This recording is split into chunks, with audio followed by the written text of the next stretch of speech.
When the COVID-19 pandemic started raging, there was a lot of concern about using CAR T cells. It's a very high-risk therapy. While it can be administered inpatient or as an outpatient, it requires a lot of intensive follow-up. That means there's a lot of exposure of staff to patients and a lot of exposure of patients to many different people in the medical setting, from nurses, technicians, phlebotomists, physicians, a lot of back and forth in and out of the office. And there was a lot of concern that we had to limit patient exposure. In addition, there's a lot of concern about resource utilization. At the height of the pandemic, hospital beds were limited.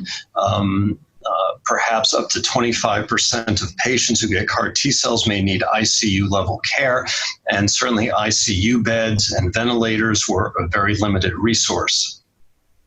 And so there was a lot of discussion about limiting CAR T cells because of exposure to patients, because of exposure to staff. A lot of people were working from home, but also because of the limited resources, both in the outpatient setting, but certainly in the inpatient setting.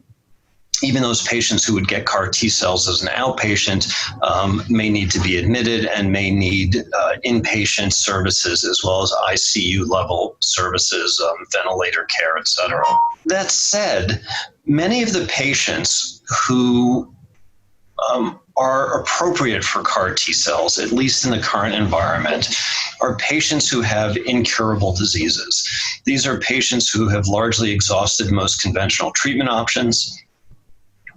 And CAR T cells really have been thought of as a life-saving therapy. So we had many discussions with my group at the University of Pennsylvania, but also with many of my colleagues in the community. And I think the general consensus, and in fact we had published what we felt the consensus should be, is that CAR T cells should be thought of as a life-saving therapy. That patients who were appropriate for CAR T cells, who would be put at increased risk by delaying therapy, should still be able to get CAR T cells on schedule. Of course, the use of CAR T cells has to be judicious, even in normal circumstances, but certainly in the setting of the COVID-19 pandemic. Patients who are stable, who could wait, who were not as emergent, really could safely be delayed, and that is okay. But I certainly don't feel that patients who have a limited window of opportunity to receive a potentially life-saving therapy should delay CAR T cells. Of course, this depends on the local environment.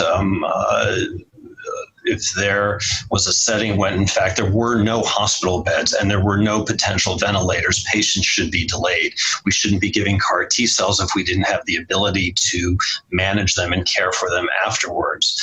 But I think in the majority of circumstances, what we learned is that by applying these to the most appropriate patients, we could provide potentially life-saving therapy when it was needed. And therefore, while we needed to be very thoughtful and judicious, CAR T cell therapy really has gone on even during and through the pandemic.